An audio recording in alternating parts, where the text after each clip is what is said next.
Hello, everybody. Welcome to this week's edition of The Last Word. I'm your host, TJ Chamberlain. This might be a little bit of a longer episode. Currently have the Audi F1 car launch on the computer right now. Yes, we are starting by watching an F1 car launch. Why? I don't know. We just are. While we're on the topic of racing, I'm just going to get through the other things. IndyCar. It's looking imminent that Romain Grosjean will be announced as the driver for the second Dale Coyne car, which, not surprising. Also, the Rolex 24 is this weekend, so racing is officially back. Yay. Prema still has not made an announcement on their IndyCar future yet. However, apparently the deadline is in the next, week or so. So, this will be interesting to watch. It might be down to the deadline, but... Other things. A couple cars have already been announced for Red Bull. So, Red Bull already announced their car, V-Carb did their car launch, and Haas dropped a video for their car launch. You know, what if I just go on Twitter and someone leaks the car? You know what? Audi F1. Did their car get leaked?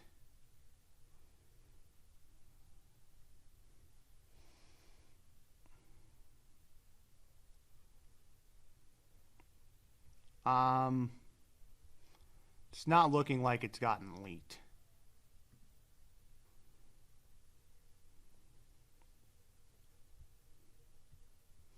Actually, oh wait, no, that's the car.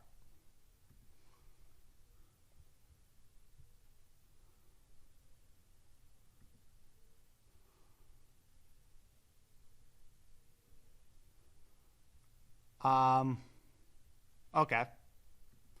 Let's see, so why does it kind of look like one of the old Vodafone McLaren cars? That's kind of what it looks like. I mean, it's not horrible.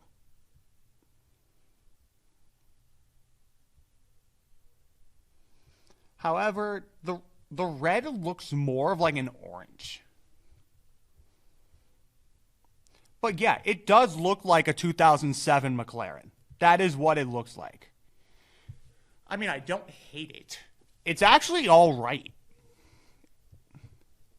Right now, it's probably, because out of the 4 cars that now have been launched, but one of them's been leaked. But I'd put it probably at 2 or 3, because Haas is number 1 right now. Red Bull they brought back more of a gloss look with the dark blue on that car. And this one, hold on, I actually want to look. 2007 McLaren. Like, it does look like a 2007 McLaren. It does. It looks like one of the old Vodafone McLarens. Yeah, you honestly could put a picture of their car and a picture of a Vodafone McLaren side by side. There's some similarities. Also, shout out Twitter being a W and having someone leaked at the car already. So yeah, that actually just made everything a whole lot quicker. So we look at other, hold on, let's see, F1 livery reveal dates. I think Aston's like the last one.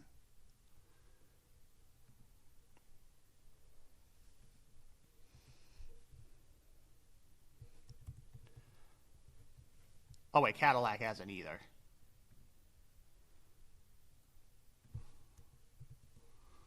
Okay.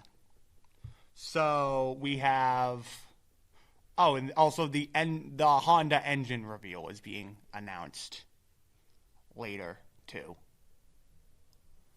So Mercedes is later this week. Same with Ferrari and Alpine. Then we have, Mercedes to begin February. Williams, Cadillac. They're doing their reveal as a Super Bowl advert. You know what? That's actually not a horrible idea. I'm going to be honest. That's not a horrible idea. Because American manufacturer. Sure, I could see it. And then the last two are Aston and McLaren. So, yeah, we have a little bit to go. when it comes to car reveal. Now we go to football playoff games. We have, well, before we even get into anything football-wise, actually NFL-wise, I'm just getting the college one out of the way. Congratulations, Indiana, for winning your first national championship. Cignetti has turned that program a lot. And honestly, a lot of players have bought into that. And it's shown over the last 2 years. So I will give flowers where it's due. Congratulations, Indiana. Congrats. Now it's going to be interesting to see who will be the next QB for Indiana. But we shall see. Playoff games. We begin with the Saturday ones. Denver beat Buffalo in a game which, that was a gut punch for Bills fans. They got jobbed. They straight up got jobbed. And I'm not even going to hide that. It was a brutal end to that game. And also, more changes were made afterwards, but we'll get to that in a second. Seahawks destroyed the Niners. There goes my prediction for the Super Bowl with this bracket. New England beat the Texans, and the Rams beat the Bears in a game that went to OT. Overall, good game that was. I have the Bears jerseys again. I'm a division rival, but I got to give them props. Good job, Ben Johnson. You've turned that team around in 1 year that others couldn't do in 15. I'll give Chicago their flowers with that.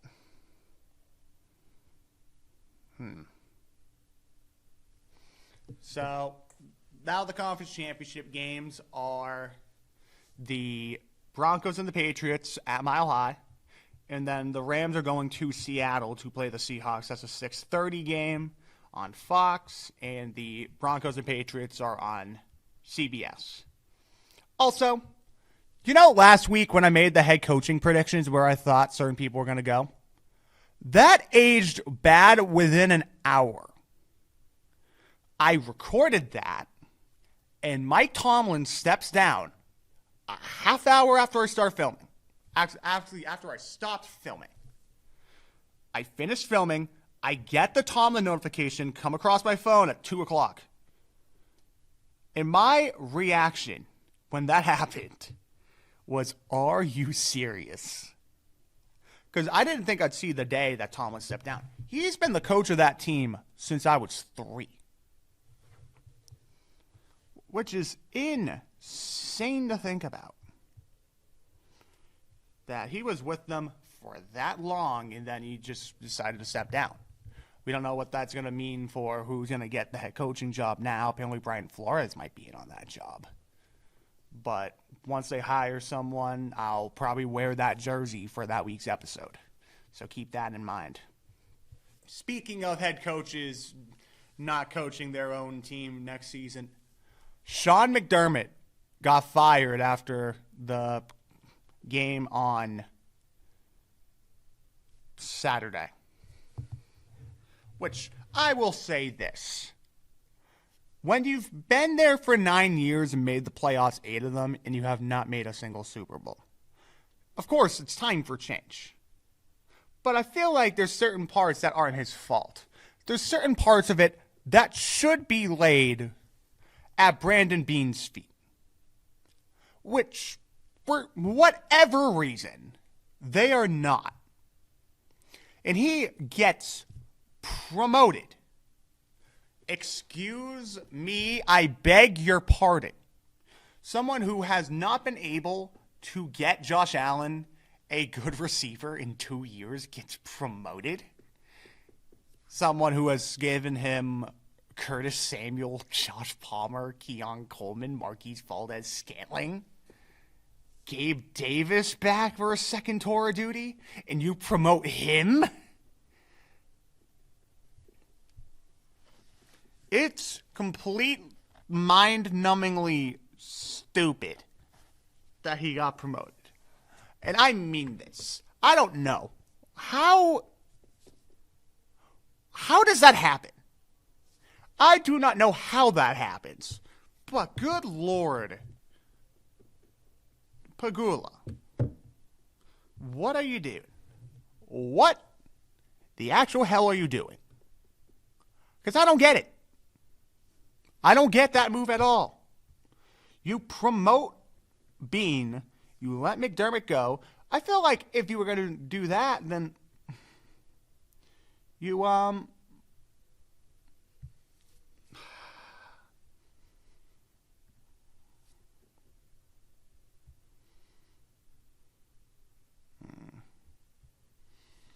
feel like if that was the case, you had to just start fresh. But no, I guess he's still there.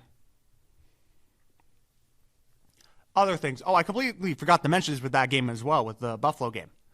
Bo Nix broke a bone in his ankle the second last play of the game. So now Jarrett Stidham is going to make a start in the playoffs in the AFC Championship. The Patriots are probably winning this game. I would not be surprised if they end up winning this game. Other news coaching-wise. Kevin Stefanski gets hired by Atlanta. I like that hire. The Harbaugh deal is officially done. Both of those are 5-year deals. Another person who gets a 5-year deal. This one, I don't like at all. Jeff Hafley got named the Dolphins head coach. I was not surprised when Miami hired a GM from Green Bay. I'm like, okay, possibly Hafley's in the job. Because that's his best friend. That's his buddy. And he also got a 5-year deal. Which, let me say this, for my Dolphins fans, this hire's not going to work out. It's an abysmal hire. Because he was at Boston College, and he was 5 games under 500 before taking the Green Bay job and passing whatever is left of that Boston College football program over to Bill O'Brien, who did solid the first year. This year, I think they won like 2 games. It's not good in Boston College. So if you go there and you could barely win, and then you get an NFL head coaching job 2 years after leaving, I mean, Hafley's bank account is winning. I will say that. That's the only positive of this. We know Tua's gone. Miami's, oh God, they're going to overpay for Malik Willis now, aren't they? They're going to overpay for Malik Willis. I know this is happening. I'm not going to be shocked when I see Malik Willis is a Miami Dolphin and they give him like $20 million a year. Because that's going to be what happens. Then I'm going to go back to this clip 2 months later. This honestly could become a short. This could become a short if this actually happens. Malik Willis going to Miami. I'm going to say on a 2-year deal. He's going to be worth $20 million a year. Then I'm going to come back here, and I'm going to look like a prophet that apparently I had a DeLorean in the background. Apparently the aliens who recovered bought me a DeLorean for the new year. It's like, oh, tell me what happens with Malik Willis now that Jeff Hafley becomes the head coach of the Dolphins. That's going to be a thing. And I sound like a madman saying this, but this is going to happen. We're going to come back to this very episode in 2.5 months, actually more closer to 2 months. And Malik Willis is going to be a Miami Dolphin. He'll probably be starting. I don't think he's going to do well if he does there. Well, if he goes there. And honestly, Malik Willis did some good in Green Bay. But I know he's going to get paid. And he's going to get paid a stupid amount of money. If you take into account some of the monies that backups are making now, Tyson Bagent and Mills... Why do I forget his... Drew Mills, I think is what it is. I think it's Drew Mills. Yeah, Davis Mills. Davis Mills and Tyson Bagent, as backups, are both making over $10 million a season. So now the money for a backup QB is completely stupid. It's completely stupid money. And we already know there's teams that are going to be looking for a QB because now Dante Moore, by the way, I didn't mention this. I should mention this now because the whole thing with QB. Dante Moore staying at Oregon for another year. That threw a complete wrench in like, oh, Dante Moore's going to the Jets. No, now he's not going to the Jets. He's decided, no, I don't need this. I could still make good money in college, but at the same time, he probably just passed up on like $30 million. But still, he could make good money at Oregon. He's probably going to be getting, also with endorsements, probably close to like $10 million this year. Then re-enter the draft next year, help Oregon try to go to a national championship. I mean, at the same time, it's like you pass up being the second overall pick, but I mean, I could see somewhat of a vision of what he's doing. It's not like it was at like a lower school. It's like, oh no, I'm going back to help them win a championship. That's not the case. Like, this is one that Oregon's going to make the playoffs. And I think it's realistic. Also, speaking of Green Bay, Matt LaFleur's staying. He agreed to an extension. I was going to say, if he got fired, he was probably going to become the top name on the coaching market. So it's probably a good thing that we did extend him. I know there's people that don't really like him. I like him. So you could do a whole lot worse than Matt LaFleur. And this year, the collapse at the end, no fault of his own, just everybody became dead. And now for this week's edition of What Are You Doing? Oh, wait, hold on. There's one more head coaching hire I completely forgot about. Robert Saleh is a head coach again, and it's with the Titans. I mean, I like the hire. It gives some stable leadership for Cam Ward. But who's going to be the OC now? If you give him a decent OC, then that's all right. I think Cam Ward's going to take some steps forward next year. And also, for the love of God, please give him someone besides a old as dirt Calvin Ridley to throw the ball to. It's a simple ask. You could draft Jordan Tyson. You could draft a receiver early. Which, I was going to say, just do something to show that you're not just stagnating. Because you've been stagnating and torpedoing for the last 3 years. Ay. But yeah.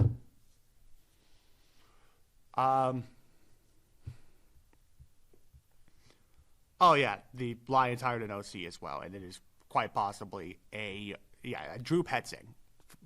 So let me get this straight. The guy that could barely get Marvin Harrison the ball, you hire him as an OC. First off, I didn't even know he got fired. I think his contract just expired. They're like, oh, okay, yeah, we're good.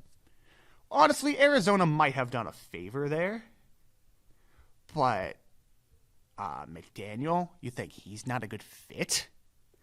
Dan Campbell, high-power offense? Hello? You like being stagnant? I don't get it. I do not understand the logic there. But hey, I guess we'll see. Baseball news. First off, Nolan Arenado got traded during last week's filming. I did not see it until afterwards. Also, the Cardinals are eating some money on that contract. So, I mean, I was going to say, I think they lost Eugenio Suarez. Actually, yeah, Eugenio Suarez got traded during the season into Seattle. I think he's still a free agent. Yeah, he is still a free agent. Also, how have we gotten to this point with MLB free agency? It is January 20th. And let me just pull up all the MLB free agents 2025. These are some of the guys that are still free agents, by the way. And I want this to be said. I want this to be known. You go to 2026.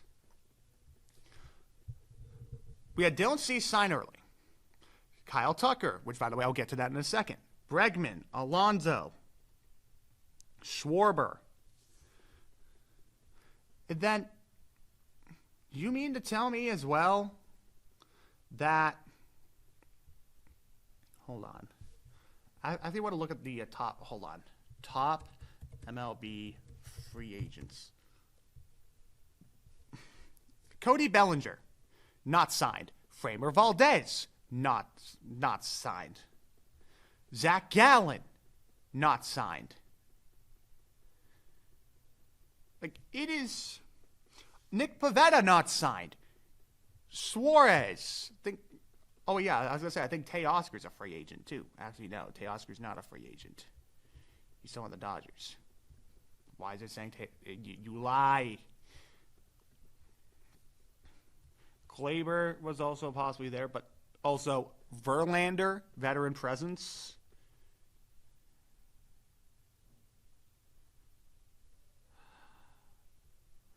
There's so much happening right now. It is honestly like, let me go through some of the names. Yeah, Valdez, Bellinger, Suarez, Gallen, Verlander. Also, there's all these trade candidates too, like Freddie Peralta could get traded before the season. Derek Skubal could get traded before the season. It would take a lot, but could get traded. Brendan Donovan. Brett Beatty, possibly. And by the way, all this is January 20th that all this is happening. And now teams, this is how messed up the MLB is. Because you have all these teams that are going to report to Florida or report to Arizona. They're going to start reporting for spring training in just a few weeks. The first spring training games are in a month. They're in a month. Pitchers and catchers report in a few weeks. They report the 10th and the 12th. First full squad workout is the 15th. Which, by the way, that is in 3.5 weeks. Actually, 3 weeks from today is when people first report. 3 weeks from today, and you have all these big names that they're not going anywhere because, well, right now, owners don't want to spend. You always want to wait till the last minute just to get all these guys cheaper than they actually are. That's how messed up the MLB is. It's been this way for the last 3 years. And people are, as the Dodgers are one of the only teams that are spending money in the offseason, and people are like, oh, they're getting all these players because they actually want to spend money. Honestly, if you're saying, oh, a lockout's coming, which I do think a lockout's coming, but it's not by any fault of the Dodgers. It's more the sake of other owners, such as John Fisher and Bob Nutting, and also Rays ownership for the longest time, and also the previous ownership for the Orioles, just to name some teams. The Colorado Rockies also in that list as well. There is at least a good 10 owners that refuse to spend decent money to field a competitive team. That's where the issue is. It's not the Dodgers signing all these guys. Not their fault for signing Yamamoto, Sasaki, Edwin Diaz, Kyle Tucker, Teoscar Hernandez. I could go on and on and on and on. It's more the fault of the owners that want to protect their own wallets rather than helping their own team get better. That's why the Pirates have been in the middle of nowhere for the last over a decade. That's why the Oakland Athletics, well, now they just the Athletics, because not even Sacramento wants their name on the top of it, while you still have another 2 years before you move to Vegas, playing in a AAA stadium.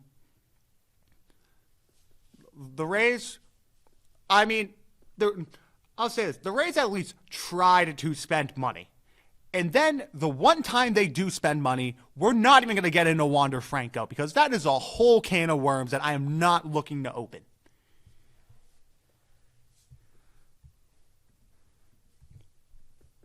Like, I could realistically compare how the MLB is right now to probably the last year of Champ Car. When I could compare it to that, that's how you know the MLB is in deep trouble. Because you have all these guys, all these talented guys. In particular, Valdez and Zach Gallen. Like, Eugenio Suarez hit almost 50 home runs last year. He's a previous 50 home run hitter. Bellinger had near 30 home runs and 100 RBIs. You have all these guys, well, especially Gallen, which, by the way, you have Valdez, who's had fantastic seasons.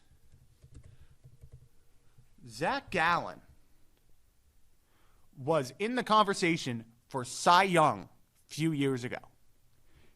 And right now, he's not even on a team.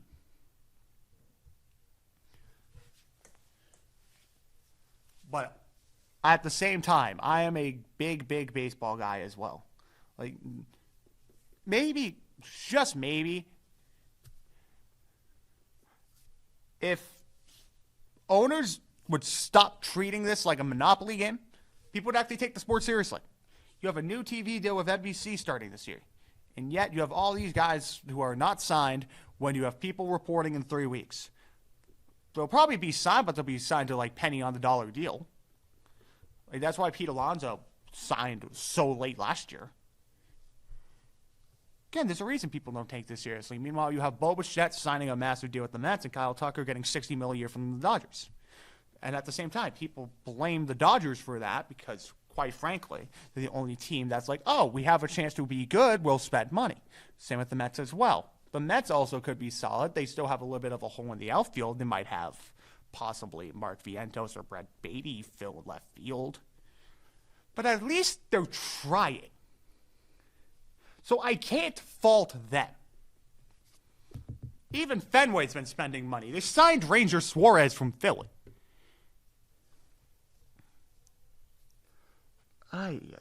Basically, the State of the Union address for baseball right now, 3 weeks before spring training starts, not good. So, watch. They'll be signing throughout the next couple of weeks, and I'll be doing another one of these in like a month.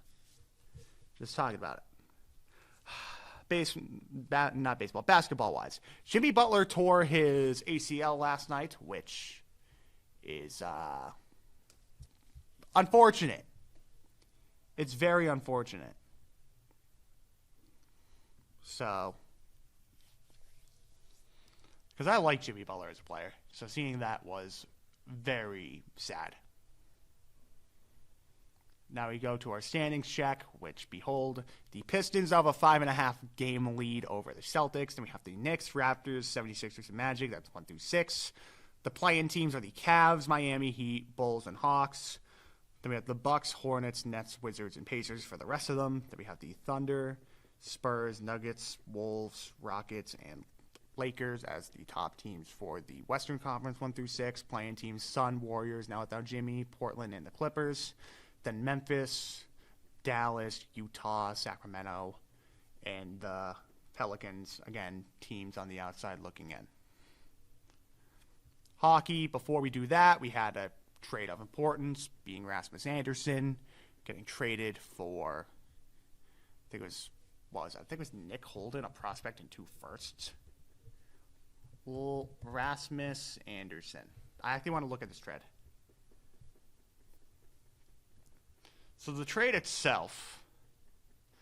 Oh, Zach Whitecloud. Nick Holden's been gone for a little bit. Zach Whitecloud, a conditional first and a conditional second. I thought there was a prospect in it. No. It was another trade that included a prospect in 2 seconds, but I'll get to that in a second.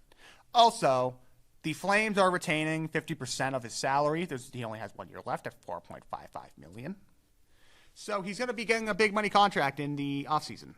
By the way, not the first time that they traded a expiring contract with 50% retention to the Vegas Golden Knights. They did that with Noah Hannafin a few years ago. Honestly, I like the move for Vegas regarding the fact that they are leading their division, so it makes sense. And they have the 4th most points in the entire Western Conference. That move makes sense. For Calgary, again, rebuild, get assets. So that deal is fine. However, a deal that it does not really make sense to me. I mean, San Jose's doing well, but you trade a prospect and 2 second-round picks to Vancouver for Kiefer Sherwood? I mean, Sherwood's having a good year. I get that, but hold on. I actually want to see how he's doing. Hold on, where's Kiefer Sherwood?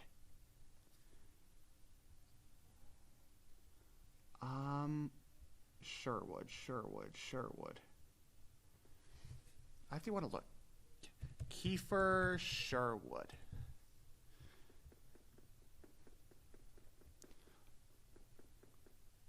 $23 points in 44 games. I mean, he's doing all right for he'll probably be like a third line guy, but that's way too much for him. That's way too much. He's 30. What are you doing? I don't get it. I do not get that move.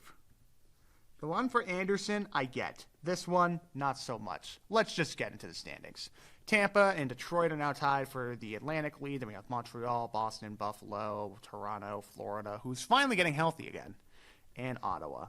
Metro, we have the Canes, Islanders, Penguins, Flyers, Caps, Devils, Blue Jackets, and the Rangers. Western Conference, Central Division, Colorado still ahead by 11 points over Minnesota. Then we have Dallas, Utah, Nashville, Chicago, St. Louis, and Winnipeg. Pacific Division, Vegas, as I mentioned already, Edmonton, San Jose, Anaheim, Seattle, LA, the Flames, and the Canucks. And with that being said, that is all for this week. Thank you, everyone, for tuning in. This is TJ signing off. I will see you all next week. Peace.